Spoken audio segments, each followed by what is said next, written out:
These are the people who were purchased from the earth. Verse 3.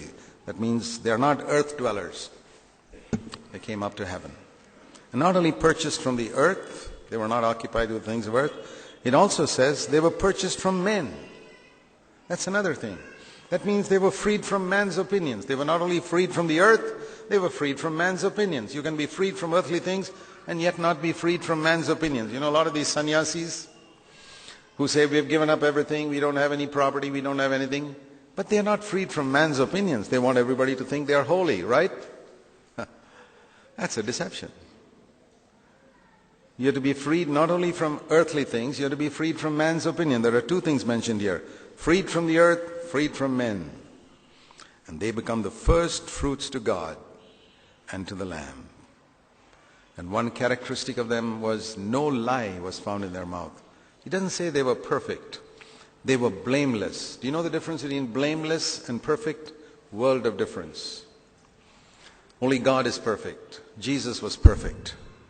The Apostle Paul said, I'm not yet perfect. I'm pressing on to perfection. But blameless means, according to my conscience, at this moment, I'm perfect. To use an illustration, I've got 100% in mathematics.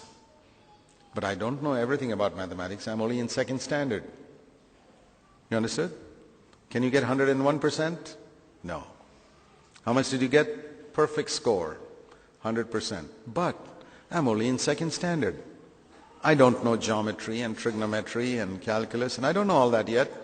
I've got a long way to go to perfection in mathematics. And I'll tell you, those people who got PhD in mathematics, they'll be the first people to say, I've got miles to go to understand mathematics.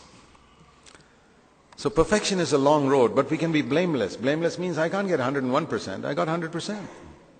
And next year, when I get to third standard, and I learn a little more, I'm hoping to get 100% again. But then my capacity is increased. I've got more light on what is sin. You know, I've got more light on what is sin in 2007 than I had in 2006. So my 100% in 2007 is different from my 100% in 2006. You understand that? The difference between 8th standard 100% and 9th standard 100%? That's how we are to grow. Blameless but not perfect. 100% but still in this standard. Next year, again blameless. Perfection, a long way to go. To become like Christ will take a whole lifetime. So, but even though I'm not perfect, I can be without a lie in my mouth. Or like some translations say, there was no guile in them. No guile means no pretense. Now you know that in my ministry I have dealt with various people. And I'll tell you something. It is not with the holiest people that I've been able to fellowship most freely. Now isn't that surprising? You would think that someone who's interested in holiness would find it easier to fellowship with people who are more holy. It's not true. I have found it easiest to fellowship with those in whom there is no guile. That means no pretense. They may not be very holy. In other words, if they're in first standard and they're getting only 50%, and I ask them, what class are you? Uncle, I'm in first standard. How much are you getting, son? 50%. Great. I can really have fellowship with you. But here's another person in first standard. I ask him, which class are you? Sixth standard. Oh. How much are you getting? 100%. Uh-huh. Okay, goodbye. Let me talk to somebody else. You see the difference between guile and dishonesty? There are believers like that, who are in first standard, who pretend that they're in sixth, who get 50%, who pretend that they're getting 100%. It is very difficult to fellowship with them.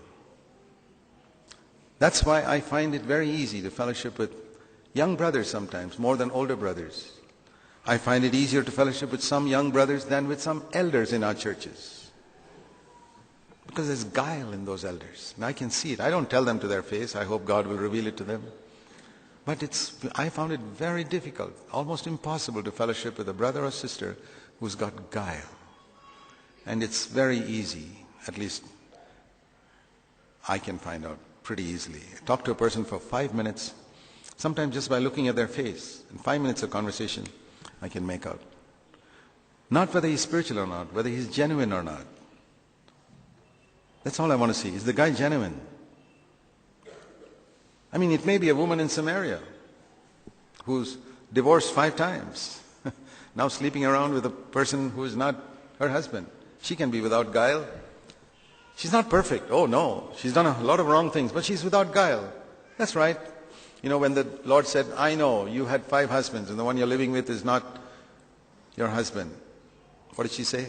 No, Lord, it wasn't true. Those men left me. Nothing like that. She said, I know you're a prophet. I know that everything you say, you know everything about my life. That's right. When she said, I know you're a prophet, she was acknowledging. That's right. She didn't blame her 5 husbands for leaving her. No, it's true. I love to fellowship with such people who've made a mess of their life but who are honest. But I find it very difficult to fellowship with people who appear to be so holy, always talking about holy things. There's no brokenness in their life. There's no humility. You can't build a church with people with whom there's guile. We're always talking about, this is what I'm doing for the Lord, and that's what I'm doing for the Lord. I'm doing this, I'm doing this, I'm doing this. Just like Martha, I made so many chapatis already, now I'm making this curry and that curry and the other curry. I say, excuse me, Martha, I'm a bit busy right now, I'll talk to somebody else. I'm looking for the Marys. I've met people like that. And I know they're trying to impress me. How spiritual they are. They're doing this for the Lord, they're doing that for the Lord, they're going here, they're doing this outreach, that outreach, the other thing. What insecure people. They don't know God. They are orphans. Orphans trying to impress people how spiritual they are by all their activity. How many chapatis you've made in the kitchen. How many different curries you've made for the Lord. The Lord will say, Martha, you're worried about so many things. One thing is needful. Sit at my feet and listen to my word. These are the 144,000. There was no guile in them. There was no pretense. They were themselves. So that's what I say to all of you. Don't try to be spiritual. Just be yourself and we'll get along fine. It's when you try to act spiritual. Anyway, I find it very difficult to fellowship with you. I may not say that to your face, but it's true. There are a number of believers in our churches with whom I find it very difficult to fellowship. Number of elders. I find it very difficult to fellowship with them. Not because they are not perfect. Nobody's perfect. I'm not perfect myself. But I'll tell you, the greatest commendation almost that I've longed for from Jesus on earth. When I get to heaven, it is well done, good and faithful servant. But on earth, the thing I long for before I get to heaven is, there is a man in whom there is no guile. I want that. I say to you in Jesus' name, brother, sister, seek for that commendation from Jesus. Don't be like the Pharisee and give people the impression, I pray so much, I fast so much, I do this and I do that and the other. Seek with all of your heart to be a person like it says here, there was no guile.